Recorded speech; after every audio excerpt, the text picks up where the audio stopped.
Welcome to my YouTube channel.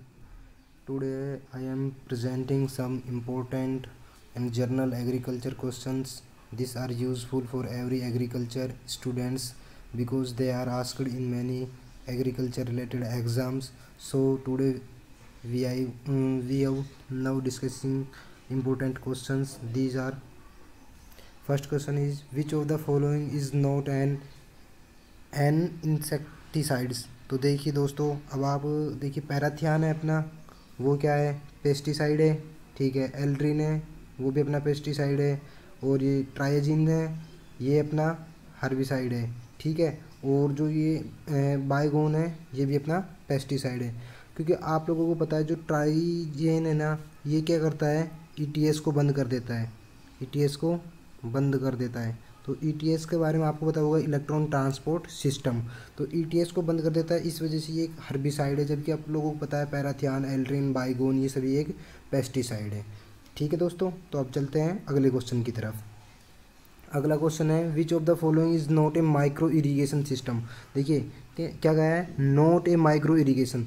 तो आप लोगों को वो ऑप्शन चूज़ करना है जो माइक्रो इरीगेशन में शामिल नहीं होता है। तो आप लोगों को पता है ड्रिप इरीगेशन है, माइक्रो इरीगेशन है। ठीक है, स्प्रिंकलर है, माइक्रो इरीगेशन है। अच्छा, उससे पहले आप लोगों को बताना चाहूँगा, माइक्रो इरीगेशन का मतलब होता है वो इरीगेशन जिसमें लो वॉल्यूम को यूज़ करते हुए इरीगेशन किया जाता है। ठीक है, और ये फ्लो ड्रिप इमिटर्स है, इसमें भी ये भी माइक्रो इरिगेशन सिस्टम में इंक्लूड किया जाता है। और जो सरफेस इरिगेशन है, इसको इंक्लूड नहीं किया जाता है क्योंकि आप लोगों को पता है इसमें high volume water consume use किया जाता है। तो इस वजह से अपना जो आंसर होगा वो होगा सरफेस इरिगेशन। ठीक है, अगला चलते हैं। विच of the following is A commercial crop. तो अपने को इस ऑप्शन में से कमर्शियल क्रॉप को चूज करना है। तो अब आप लोगों को पता होगा कि भाई कमर्शियल क्रॉप कौन सी है। पेडी है क्या, नहीं है। वीट है, नहीं है। सोयाबीन है, हाँ सोयाबीन है। और ट्यूर भी नहीं है। आप लोगों को पता होगा कि कमर्शियल क्रॉप को कैश क्रॉप भी बोलते हैं, है ना। तो कमर्शियल क्रॉप हो या कैश क्रॉप हो, एक ही बात है। तो उसमें किसको शामिल किया जाता है, सोयाबीन को, कॉटन को, गन्ना को, है ना। तो अब अपने अगले क्वेश्चन की तरफ चलते हैं। अगला क्वेश्चन क्या है, काला namak paddy is ground in which part of Uttar Pradesh. Question को ध्यान से पढ़िए। पहली बात तो क्वेश्चन किसके बारे में बात कर रहा है, काला नमक पेड़ी। जो ये अपना एक पेड़ी है जिसका नाम है काला नमक। अच्छा, grow in which part of Uttar Pradesh, है ना। तो कहाँ पर, उत्तर प्रदेश के कौन से पार्ट में मतलब उसको ग्रो किया जाता है। तो इसका आंसर होगा ईस्टर्न उत्तर प्रदेश।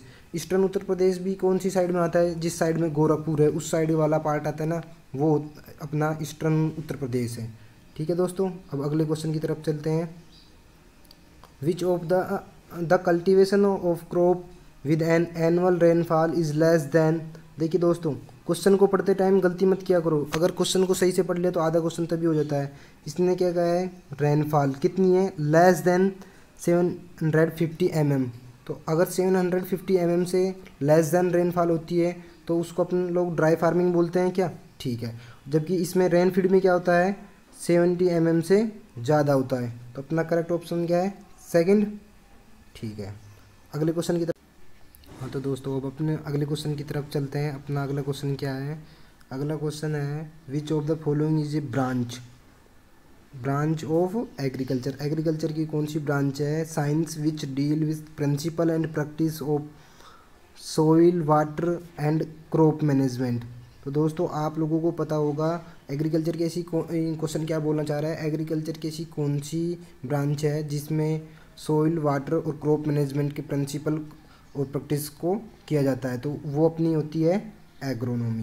क्योंकि आप लोगों को पता है क्रॉप प्रोडक्शन पे ध्यान दिया जाता है। एग्रीकल्चर इंजीनियरिंग में एग्रीकल्चर से रिलेटेड जो मशीनरी होती है उसको डेवलप किया जाता है। होम साइंस में घरेलू विज्ञान होती है जिसके घरेलू उपयोग की साइंस को डेवलप किया जाता है। और तो इसका आंसर क्या हुआ, एग्रोनॉमी। अगला क्वेश्चन क्या है, agriculture census is conducted after every.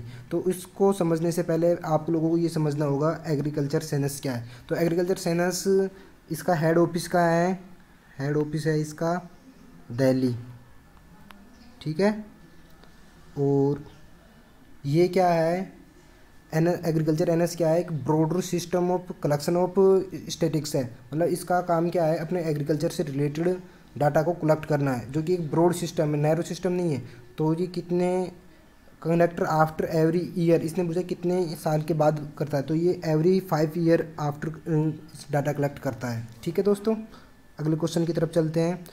The farming in which farmer focus on growing, देखिए फार्मर का फोकस कहाँ पर है, ग्रोइंग एनफ फूड, पर्याप्त भोजन के लिए, टू फीड देमसेल्फ, खुद के लिए, एंड अदर फैमिली मेम्बर्स इस गार्ड, जिसमें फार्मर का फोकस सिर्फ और सिर्फ अपने खुद के लिए और अपने फैमिली मेम्बर के लिए होता है, और वो भी किसके लिए, पर्याप्त भोजन के लिए।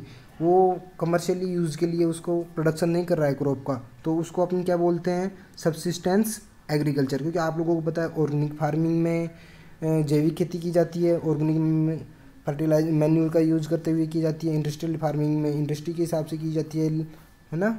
तो इसका आंसर हुआ सब्सिस्टेंस एग्रीकल्चर। अगले क्वेश्चन की तरफ चलते हैं दोस्तों। अगला क्वेश्चन है अपना, golden revolution is related to which of the following. देखिए दोस्तों, इसमें किसके बारे में बात कर रहा है, गोल्डन रिवोल्यूशन के बारे में बात कर रहा है। तो अगर आप लोगों ने मेरी पिछली वीडियो देखी होगी तो उसमें आप लोगों को शायद समझ में आया होगा, मैंने पूरे डिटेल से समझाया था कि कौन सा रिवोल्यूशन किस से रिलेटेड था। तो जो अपना गोल्डन रिवोल्यूशन था वो किससे था, हनी एंड हॉर्टिकल्चर क्रॉप से, है ना। तो अब अगले क्वेश्चन की तरफ चलते हैं। अगला क्वेश्चन है, which of the following state do not cultivate wheat. देखिए दोस्तों, तो इसका आंसर होगा अपना तमिलनाडु। ठीक है, तमिलनाडु क्यों होगा, क्योंकि वहाँ का जो क्लाइमेट है वो वीट प्रोडक्शन के अकॉर्डिंग नहीं है, इस वजह से वहाँ पर वीट का प्रोडक्शन नहीं हो पाता है। अगला क्वेश्चन क्या है, what kind of cropping pattern is used in rainfed farming area. तो जो रेनफीड फार्मिंग एरिया होता है ना, उसमें ये क्वेश्चन बोलना चाह रहा है रेनफीड फार्मिंग एरिया में कौन सा क्रॉपिंग पैटर्न यूज़ किया जाता है। तो आप लोगों को पता है रेनफीड में कौन सा यूज़ किया जाता है, इंटरक्रॉपिंग। ठीक है, अगला क्वेश्चन क्या है, the method of harvesting a crop which leaves the roots and the lower parts of plant uncut to give the subtle crops is known as. Question क्या बोलना चाह रहा है कि अगर कोई अपने पास क्रॉप थी जिसमें से लीव्स द रूट, इसमें किस किस को छोड़ दिया जाता है, हार्वेस्टिंग के टाइम पर रूट्स को और लोअर पार्ट को छोड़ दिया जाता है, उसको छोड़कर कटिंग करते हैं, तो उसे बोलते हैं अपन रेटूनिंग।